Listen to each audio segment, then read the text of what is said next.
Indonesia mengalami darurat kejahatan seksual pada anak.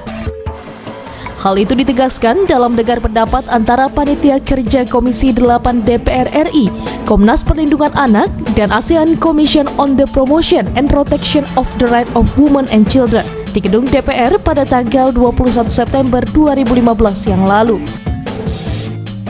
Pernyataan itu tidaklah berlebihan jika melihat pada data yang dimiliki oleh Komnas Perlindungan Anak.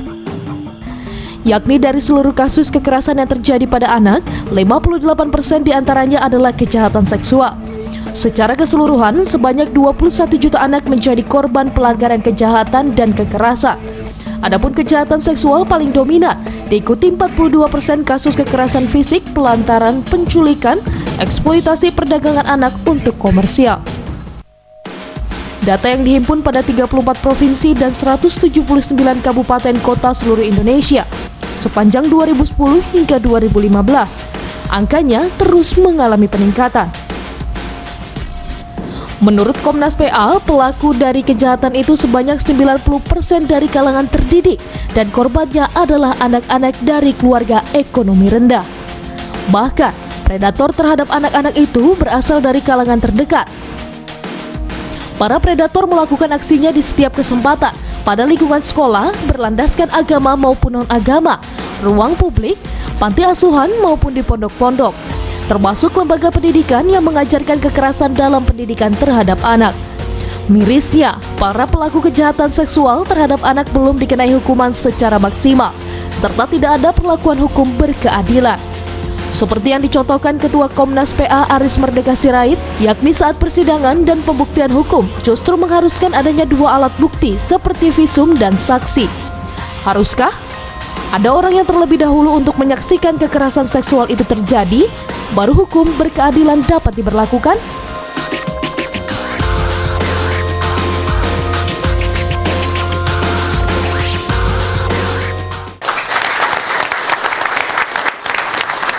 Ya, selamat berjumpa dalam Cafe Break bersama Kapolda Metro Jaya. Tema kita kali ini adalah kekerasan seksual terhadap anak. Ini tema yang sangat penting dan membuat saya teringat dengan kata-kata yang mengatakan anak-anak itu seperti semen yang basah. Apapun yang jatuh di atasnya akan membekas selamanya. Ini bisa dibayangkan jika terjadi kekerasan seksual terhadap anak-anak, apa yang terjadi pada jiwanya yang masih kosong dan yang masih polos. Tentunya ini menjadi perhatian kita semua. Dan rasanya tidak berlebihan jika dikatakan bahwa kekerasan seksual terhadap anak ini di Indonesia sudah memasuki fase darurat. Begitu banyak kasus-kasus yang terjadi. Yang terakhir yang menjadi sorotan publik adalah kasus bocah dalam kardus. Dan yang pasti, masih banyak kasus lainnya yang tidak menjadi sorotan media atau bahkan tidak terungkap karena banyak korban yang memilih diam. Itu tema perbincangan kita kali ini dan langsung saja kesempatan pertama saya berikan kepada Pak Kapolda yang tentunya kita mengapresiasi ya Pak ya. Dalam waktu yang relatif singkat ini Polda Metro Jaya berhasil mengungkap kasus bocah dalam kardus ini Pak. Tentunya silakan ini Pak Tito. Baik, terima kasih Mbak Rama. Assalamualaikum warahmatullahi wabarakatuh. Terima kasih untuk rekan-rekan semua dan semua pemirsa dimanapun berada. Jadi memang tema ini kita angkat oleh Polda Metro Jaya mengenai kekerasan terhadap anak ini karena memang beberapa waktu terakhir cukup banyak kasus-kasus yang berhubungan dengan masalah anak. Dalam statistik kami sendiri dari tahun 2013 hingga Oktober 2015 ini setidaknya ada 2043 kasus yang berhubungan dengan masalah anak. Baik yang berhubungan dengan masalah kekerasan fisik, jumlahnya 608 kasus, psikis 24 kasus, yang terbanyak adalah kekerasan seksual, yaitu 1406 kasus. Kemudian ada korban meninggal sebanyak 4, dan kemudian kalau kita lihat lagi, di tahun 2015 ini saja, itu ada 512 kasus, 177 kasus berhubungan dengan masalah kekerasan fisik. Kemudian yang berhubungan dengan masalah seksual ada 327 kasus. Nah ini angka yang cukup tinggi karena masalah anak saya kira masalah nyawa satu orang saja sebenarnya tidak boleh diganggu. tapi ini sudah jumlahnya ribuan. Mbak Rama dan rekan-rekan sekalian, saya kira masalah isu perlindungan anak ini memang sudah menjadi isu yang cukup lama, tapi kemudian mengemuka kembali sejalan dengan adanya paradigma dalam international order, dalam ketertiban dunia, yaitu munculnya paradigma demokratisasi. Demokratisasi pasca Perang Dingin ini membawa sejumlah perubahan, diantaranya isu perlindungan hak asasi manusia, kepentingan hak asasi individu. Nah, dalam hak asasi manusia ini diantaranya lah hak-hak perlindungan terhadap anak, sehingga akhirnya muncul berbagai konvensi dan traktat internasional, kesepakatan internasional yang kemudian bersifat imperatif harus diterapkan oleh semua negara. Dan khusus di negara Indonesia, kita sudah membuat Undang-Undang Perlindungan Anak nomor 23 tahun 2002 yang kemudian tidak lanjut oleh berbagai aturan hukum lainnya yang bersifat sekali lagi imperatif, di antaranya adalah Undang-Undang tentang Sistem Perlindungan Anak tahun 2012.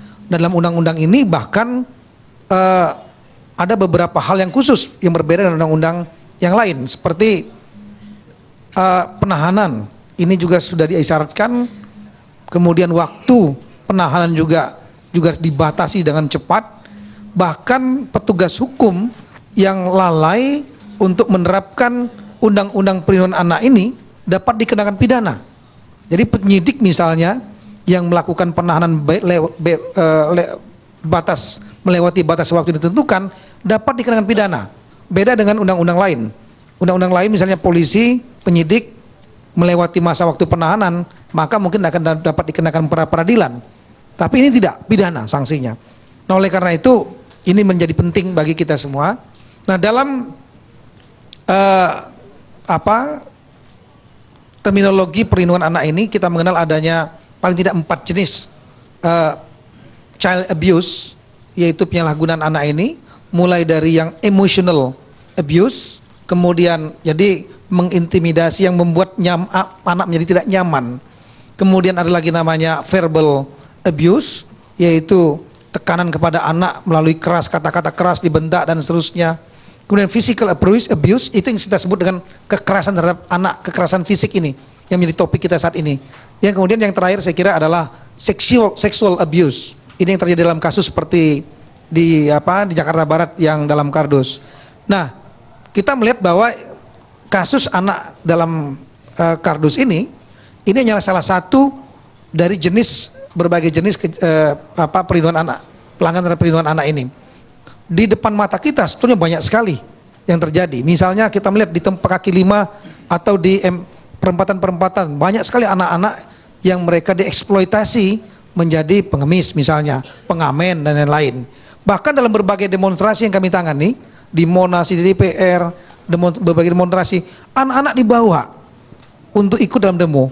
Alasannya karena di rumah nggak ada yang ngurusin sehingga dibawa. Tapi anak-anaknya lucunya diikut juga pakai atribut demo itu, pakai seragam warnanya sama dengan orang tuanya, menggunakan juga ikat ban di kepalanya, membawa atribut organisasi itu, yang sebetulnya itu juga tidak boleh. Oleh karena itu kita undang semua pihak di sini, ada Kak Seto, ada Ibu Eli, Pak Dr. Reza, ada Pak Syarul, Deputi Gubernur yang ditugaskan oleh Pak Gubernur Ahok untuk hadir di acara ini, ada dari Kejaksaan Tinggi, ada Pak Krisna Murti yang menangani kasus kemarin, dan semua Kapolres juga hadir di sini.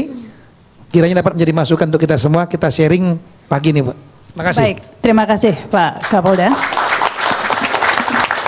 Ya, setidaknya kasus yang terakhir ya, kasus bocah dalam kardus ini yang paling mendapat sorotan. Publik juga ingin tahu ini, saya ke Pak Sahrul ya, perhatian dari Pemprov sendiri seperti apa? Karena kita lihat ya dari berbagai segmen masyarakat sudah menunjukkan keprihatinannya dari kepolisian menggelar gerakan stop kekerasan terhadap anak seperti itu. Kalau dari Pemprov sendiri nih Pak Sahrul. Terima kasih. Kita lihat Jakarta dengan penduduk yang begitu padat, banyak wilayah-wilayah kecamatan, kelurahan dengan kepadatan penduduk yang luar biasa, sehingga sarana dan prasarananya sangat minim sekali. tempat bermain kurang segala macam. Melalui pemberdayaan masyarakat, misalnya melalui PKK, kita upayakan PKK berperan penting untuk eksis di pendidikan anak usia dini. Karena kalau tidak, anak-anak yang tidak mampu itu berkeliaran di mana-mana. Ini termasuk protek yang kita lakukan. Dan kemudian sebagai tidak lanjut undang-undang, kita sudah punya juga Perda nomor 8 tahun 2011 tentang perlindungan perempuan dan anak dari tindak kekerasan. Dan juga turunannya kita bentuk P2T dan P2A. Itu Pusat Pelayanan Terpadu Pemberdayaan Perempuan dan Anak tingkat provinsi dan sampai ke tingkat kecamatan. Persoalan yang banyak kita hadapi sekarang ini, kita coba mengantisipasi melalui berbagai lembaga dan melibatkan berbagai LSM. Dan juga kita lihat bahwa kekerasan anak ini begitu sibuknya orang tua sehingga lepas dari pengawasan. Ini kebanyakan di lingkungan-lingkungan yang padat dan miskin. Begitu juga upaya yang kita lakukan selama ini, bagaimana peran serta para tokoh masyarakat, ulama gitu. Kekerasan anak ini bukan saja anak-anak kecil, tapi juga kekerasan anak di tingkat SD, SMP, dan SLTA. Makanya kita tekan kepada guru yang harus bertanggung jawab di ring 1 di lingkungan sekolah, harus memberikan pemahaman tentang bagaimana mereka tidak memberikan waktu yang tidak berguna gitu. Jadi harus diarahkan kepada yang positif. Dan lingkungan di luar sekolah, tanggung jawab lurah beserta tokoh masyarakat untuk membina wilayah sehingga tidak dimanfaatkan oleh hal yang tertentu yang dapat membuat anak melakukan yang tindakan mengingat sering atau kerap terjadi di daerah yang padat penduduk atau kumuh begitu ya Pak Sahrul. Ini mungkin ada perhatian khusus di daerah situ Pak, di pemukiman situ. Ya, sekarang kita upayakan membuat pertama ruang terpadu Ramana ya, RPTRA, sehingga anak-anak bisa bermain dan bisa terawasi. Insya Allah tahun ini sampai akhir tahun akan ada 63 tempat ruangan terbuka publik untuk ramah anak. Ini dikejar betul. Kemarin sudah diresmikan 5 ruang terbuka dan kemudian akhir tahun ini akan kita upayakan sampai 63. Insya Allah sampai tahun 2017 ada sekitar 267 yang kita targetkan. Sehingga anak-anak yang di lingkungan kumuh itu tempat bermain yang jelas setelah dia pendidikan PAUD-nya selesai, dan kemudian kita minta peranan lingkungan untuk menguasai anak-anak. Baik, terima kasih Pak Sahrul. Selanjutnya nanti kita akan bicara juga dengan Pak Krisnamurti ya di Reskrimum ya. Tapi kita harus break dulu nih pemirsa. Cafe Break bersama Kapolda Metro Jaya akan kembali setelah pesan-pesan berikut ini. Lanjutkan, saya ke Pak Krisnamurti ini ya Pak ya. Sekali lagi apresiasi ini karena rasa-rasanya hampir semua kasus-kasus besar di Jakarta ini bisa diungkap oleh kepolisian begitu ya. Kalaupun ada yang tidak terungkap itu bukan tidak bisa ya, jangan-jangan ada faktor X mungkin begitu, ada faktor-faktor lainnya. Nah yang menarik ini bisa dikatakan dalam waktu yang relatif singkat ya, kasus bocah dalam kardus ini bisa terungkap begitu ya. Silakan nih Pak Krisnamurti ini. Terima kasih. Kalau bicara pengungkapan kasus, sebenarnya kita semua harus mengapresiasi Bapak Kapolda Metro Jaya. Karena beliau sendiri yang memberikan asistensi, kemudian briefing, bahkan drive terhadap pengungkapan kasus yang ada. Dan juga kami harus menggerakkan semua sumber daya, termasuk sumber daya internal. Dalam hal ini adalah bagaimana kami mensinergikan antara Polda, Direktorat Antar Polda, kemudian Polres dan Polsek, dan juga dengan yang eksternal, termasuk diantaranya bantuan Mabes Polri yang luar biasa, karena scientific investigation saat ini adalah harga mati dalam pengungkapan perkara. Nah, kami tidak akan banyak bicara kasusnya dulu, karena kasusnya sudah banyak dipublish. Yang ingin kami ungkap adalah ketika kami menangani kasus, data yang bisa kami rekap di Polda Metro Jaya, kekerasan terhadap anak, terutama kekerasan seksual ini, ternyata petanya, para pelakunya itu kebanyakan adalah orang dekat, bahkan yang parah lingkungan keluarga itu. Nah, ini memang menjadi laporan karena korban-korban anak-anak ini kemudian punya lingkungan dekat lagi, yaitu keluarga yang mau melaporkan ke kepolisian. Yang menjadi problem adalah bagaimana dengan anak-anak yang tidak punya keluarga atau keluarganya tidak peduli. Oleh karena itu acara hari ini baik sekali untuk memberikan resonansi kepada semua pihak bahwa kita harus peduli bukan hanya kepada anak-anak yang punya keluarga, tapi juga terhadap anak-anak yang terlantar, yang keluarganya tidak peduli, dan sebenarnya mereka adalah korban terbesar, silent victim, yang tidak pernah punya akses untuk melapor. Jadi itu yang pertama. Kemudian kalau kita lihat penyebab kekerasan, ternyata orang mengatakan ada beberapa faktor. Kami punya survei, ya, ini yang pertama tekanan ekonomi. Banyak pelaku kekerasan itu selain karena faktor lingkungan keluarga yang kurang harmonis dan sebagainya, tapi masalah ekonomi, kurang mampu, walaupun ada juga tidak signifikan orang-orang yang mampu. Kemudian gangguan psikologis, ini nanti kita mengacu kepada kelompok-kelompok pelaku. Kelompok-kelompok pelaku ini yang pertama misalnya, bagaimana kekerasan seksual terhadap anak ini dilakukan oleh justru teman-teman dekat, lingkungan dekat ini keluarga, teman dekat di sekolah juga terjadi. Sekolah ini jangan salah, bukan hanya teman, ternyata banyak kasus dilakukan oleh para guru. Ya, kami tangani banyak sekali kasus dilakukan oleh orang-orang yang harusnya menjadi panutan. Kemudian lingkungan dekat itu artinya dalam lingkungan di luar rumah tapi masih dekat. Dan yang paling bahaya adalah para predator. Predator ini tidak bisa dipungkiri, orangnya ada, memang tidak banyak, tapi dia bisa berada di mana-mana dan kita tidak tahu karakternya. Kalau kasus bocah dalam kardus ini termasuk kelompok yang mana nih Pak? Dia termasuk dua, lingkungan dekat dan predator. Iya, kalau perkembangan kasusnya nih Pak, sejauh ini dari penyelidikan pihak kepolisian, apa ada perkembangan baru Pak Krisna? Perkembangan terakhir bahwa yang bersangkutan selalu berkelit kalau belum terjepit. Ya, itu gampang sekali mendeteksi kami dengan kemampuan penyidikan yang kami lakukan. Nah, yang terakhir adalah yang bersangkutan yang mengatakan awalnya hanya mencabuli, ternyata kami mendapatkan fakta yang bersangkutan berusaha memperkosa. Hanya masalahnya anak itu terlalu kecil dan tidak bisa masuk, akhirnya dia melakukan masturbasi dengan tangannya seperti itu. Ini adalah perbuatan biadab. Saya ratusan kali menangani kasus, belum pernah saya menangani kasus sampai saya menangis melihat peristiwa ini. Jadi saya karena itu sangat terpacu, saya ingin ini, saya punya anak kecil dan kita semua akan punya anak dan kita semua pernah kecil. Saya ingin kasus seperti ini, peristiwa perlindungan anak ini harus menjadi bagian dari pekerjaan kita semua. Pada saat saya ingin sekali lagi menyampaikan, mungkin kurang menjadi perhatian semua. Saya 4 tahun di PBB, saat saya seleksi untuk jadi pasukan PBB maupun jadi pejabat PBB di New York, salah satu syarat utama adalah untuk menjadi pejabat di sana, bagaimana isu gender dan anak-anak ini menjadi perhatian kita, apa pendapat kita, dan bahkan setiap misi PBB dimanapun dalam konflik-konflik di muka bumi ini, isu anak-anak adalah isu yang pertama. Tapi di Indonesia, rupanya anak-anak diabaikan. Polisian sudah mengangkat isu ini. Terbukti dari 6 subdit di Polda Metro, di Krimum Polda Metro Jaya, 1 subdit khusus bicara remaja, anak-anak dan wanita.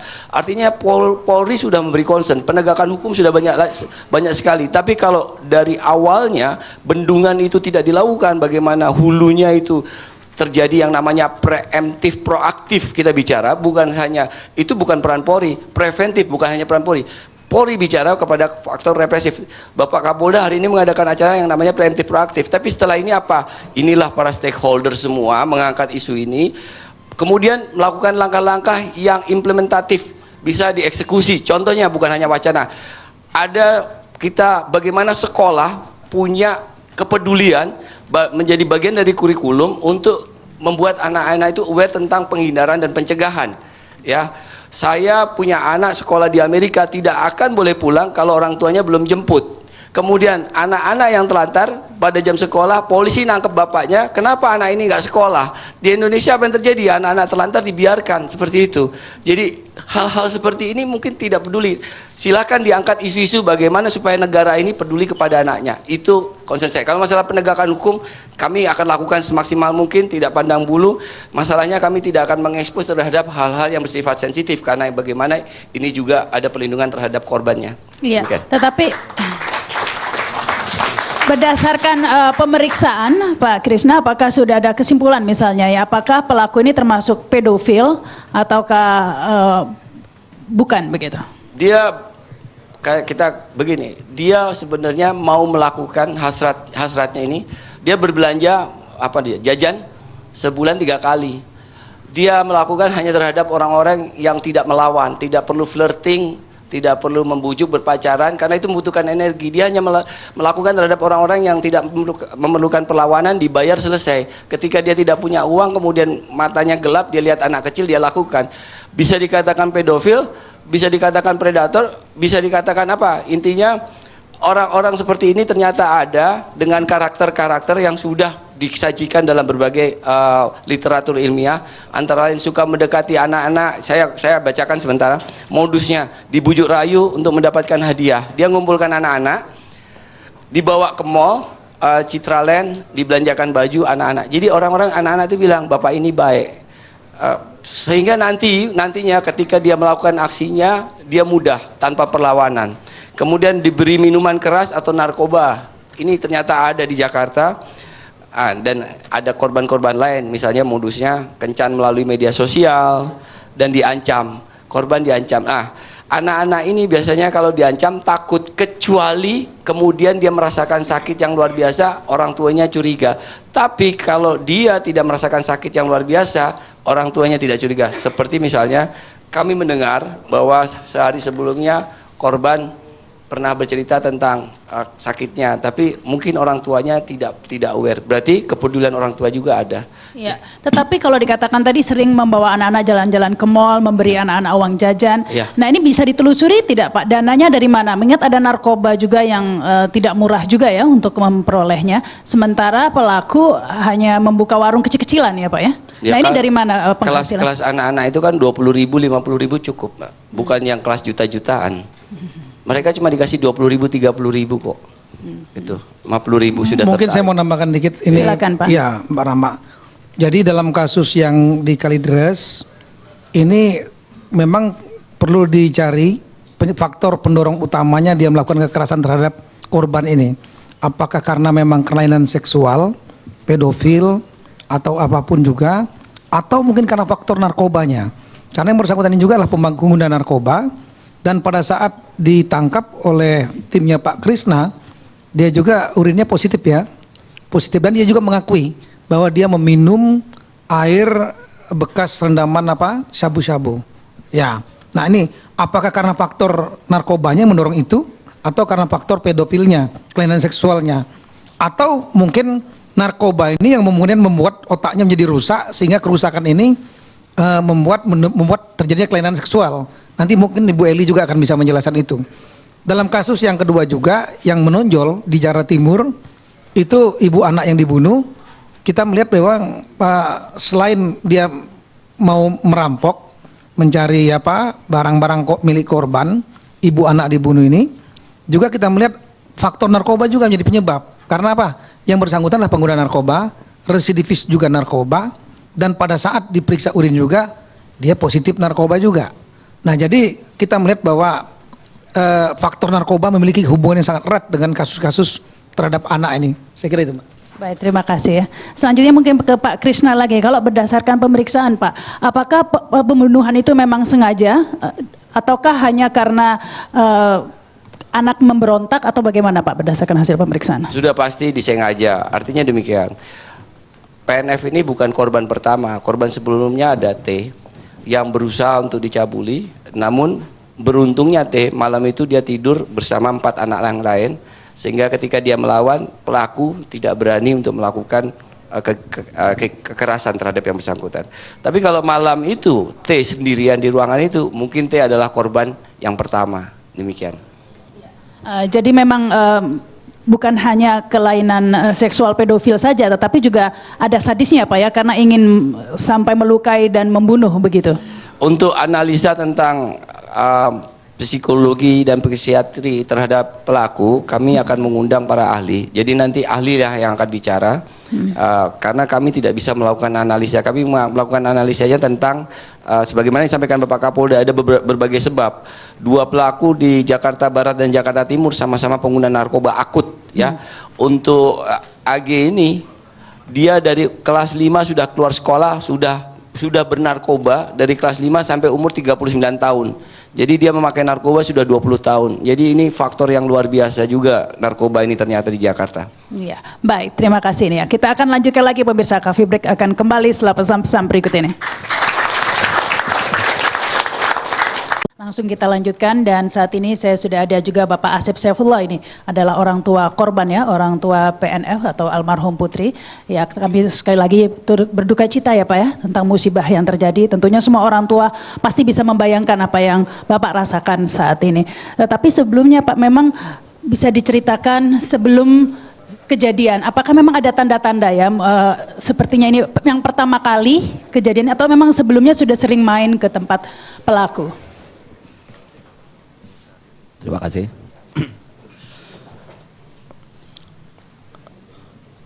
Untuk almarhumah, jadi kesehariannya memang tetap seperti biasa sekolah.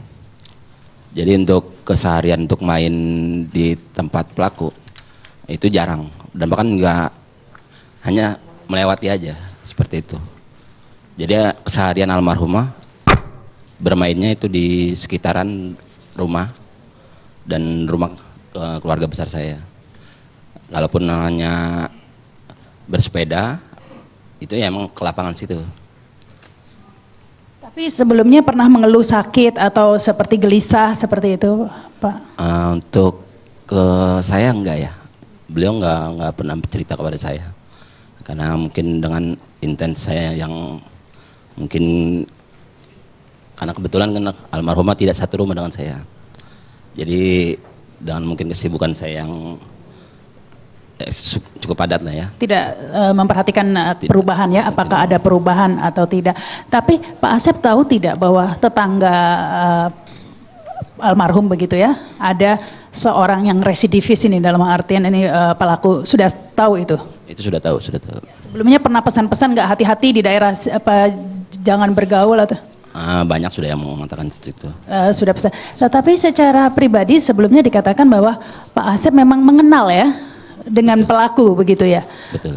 Mengenal di mana ini Pak? Kebetulan pelaku termasuk kawan kecil saya juga dulu. Kawan kecil ya ketika saya bermain dulu ya. Ya kebetulan saya sekolah di luar kota. Jadi setelah itu saya tidak tahu perkembangannya seperti itu. Selama kenal dengan pelaku itu karakternya seperti apa? Apakah memang sudah aneh-aneh dari kecil Pak?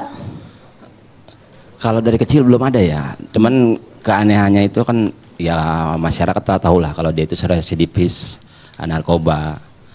Jadi kalau saya berpikir karena dia mungkin kawan, dengan disanksi dengan penjara mungkin dia akan berubah. Makanya saya bilang pelaku ini kalau terhadap diri saya pribadi ya sering sapa, sering tegur lah seperti itu. Jadi saya pun tidak menyangka kalau beliau itu memang pelaku dari pembunuhan anak ini. Kalau hubungan pelaku dengan keluarganya Bapak tahu tidak seperti apa sih sebenarnya? Antara keluarga pelaku dan keluarga saya, keluarga mamanya almarhumah, itu keluarga baik, kenal baik. Bahkan neneknya daripada mamanya almarhum, ya salah satu guru ngaji daripada keluarga itu. Tetapi antara pelaku dengan orang tuanya, apakah baik juga atau tinggal serumah dengan orang tuanya? Setahu saya pelaku dengan orang tuanya ya ada sedikit kesenjangan sedikit, tapi tetap karena mungkin dalam artian rumah dengan rumah yang jaraknya hanya berdekatan saja, ya pelaku mungkin tetap berhubungan komunikasi tetap di rumah orang tuanya masih ada. Seperti itu. Nah, ini sekarang sudah terungkap begitu Pak, harapan Pak Asep seperti apa? Apakah Bapak setuju jika kemudian agar pelaku pedofil atau kekerasan terhadap anak ini dikebiri saja begitu Pak? Saya setuju pelaku mendapatkan sanksi. Kita kembalikan lagi sanksi yang kami minta dan keluarga semua, mungkin warga juga minta agar pelaku ini dihukum dengan seberat-beratnya. Kalaupun ada tambahan daripada sanksi pengkebirian, itu pun kami juga setuju. Ya, harapan ini. Baik, baik. Selain Pak Asep, ini juga ada tetangga juga ya, Bapak ya, Pak Agus ya. Iya, Pak Agus ini juga orang tua korban juga dari pelaku A ya, pelaku Agus, pelaku yang sama, orang tua dari T ya Pak ya. Betul. Ya ini sebenarnya apa yang terjadi dengan T Pak nih? Ya Tri ini selalu dia kalau pulang dia selalu ngomong ke saya.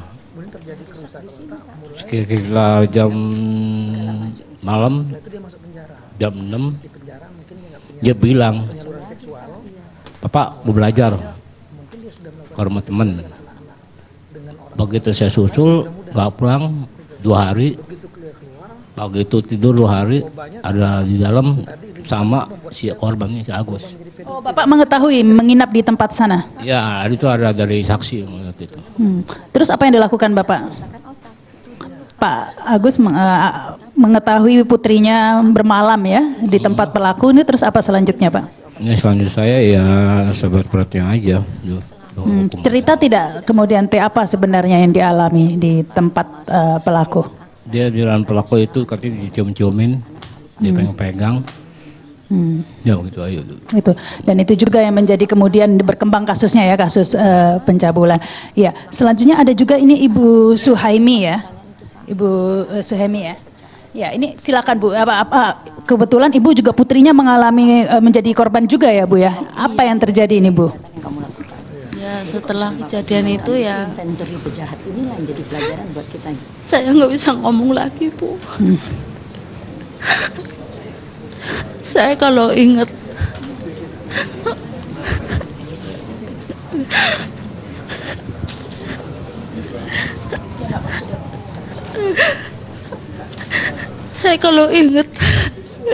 nggak tahu dah Bu.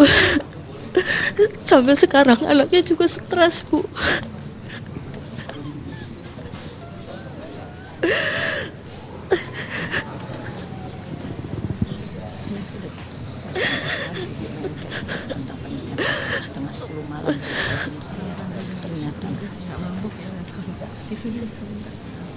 Baik, kami beri kesempatan dulu ya Ibu ya, tentunya sangat terpukul ya karena putrinya ya Bu ya menjadi korban dan saat ini putrinya juga masih mengalami trauma begitu ya.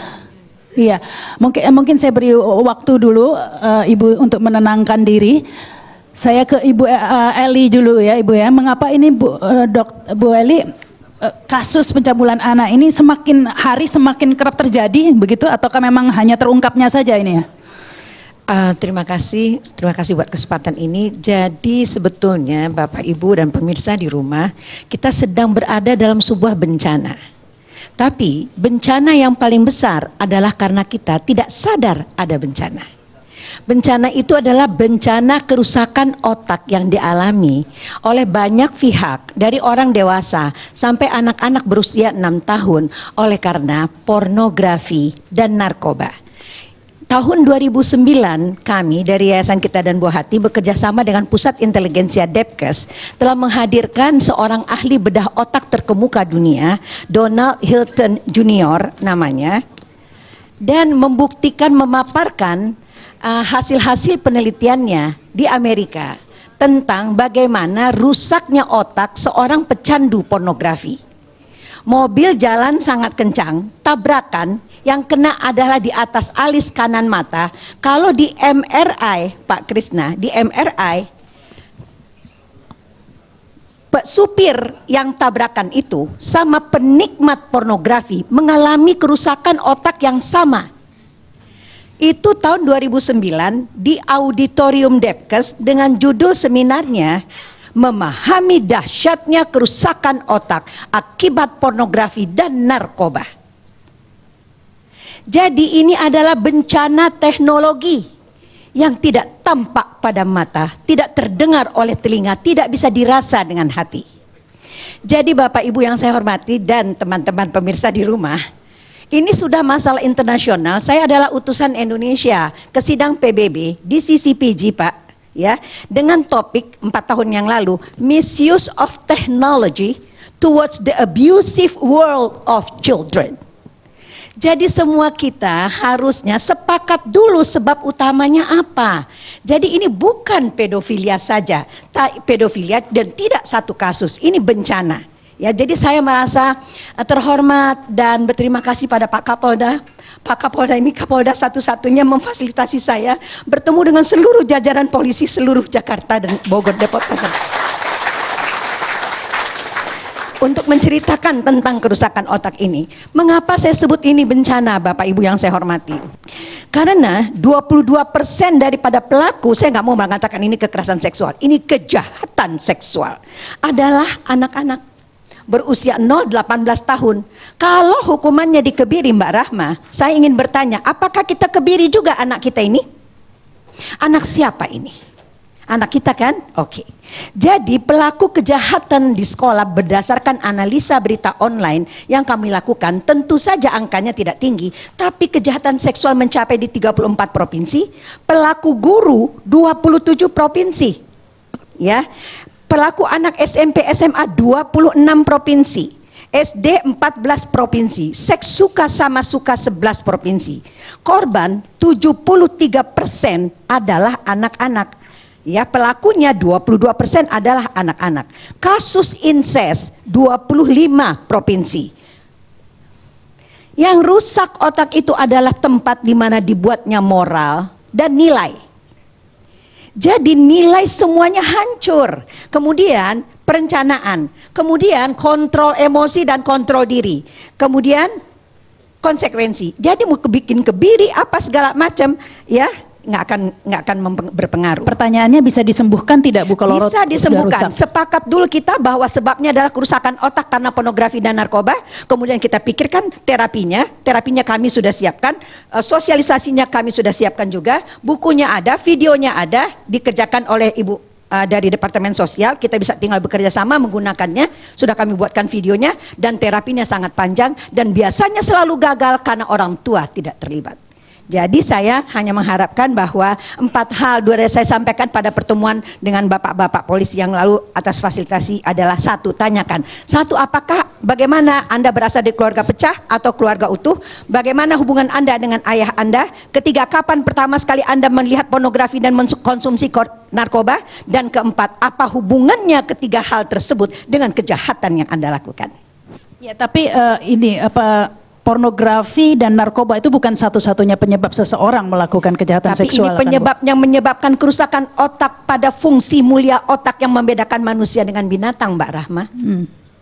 Kalau pedofilia, apakah juga itu penyebabnya atau ada genetik? Itu hanya sebahagian kecil yang kemudian begini, itu udah sampai pada tahapan child pornography yang menimbulkan berbagai macam sensasi yang luar biasa dan paling tinggi. Jadi jangan melihat pedofilia jadi nanti analisanya pada kelainan kejiwaan karena pedofilia. Pedofilia, Mbak Rahma, menurut Dr. Donald Hilton yang kami datangkan itu, Bapak Ibu sekalian, merusak otak di 5 bahagian. Orang itu berada di sekitar kita, tidak tampak pada mata, tidak terdengar oleh telinga, tidak bisa dirasa dengan hati. Mereka pedofil, 5 bahagian otaknya rusak. Ya, baik. Kalau penyebabnya karena genetik atau karena faktor lingkungan? Pornografi dan narkoba, salah asuh, Mbak Rahma. Korban pelecehan juga, Bu? Bisa jadi dulunya. Tapi semua yang sekarang telah jadi pelaku serta merta dalam tempo 1 atau 2 bulan akan menjadi pelaku kembali. Ini meliputi 90 juta anak di 9.000 pulau berpenghuni. Bukankah ini ketahanan negara? Baik. Baik, terima kasih. Ini Bu Eli, tepuk tangannya. Ya, pemirsa, kami masih akan lanjutkan setelah pesan-pesan berikut ini.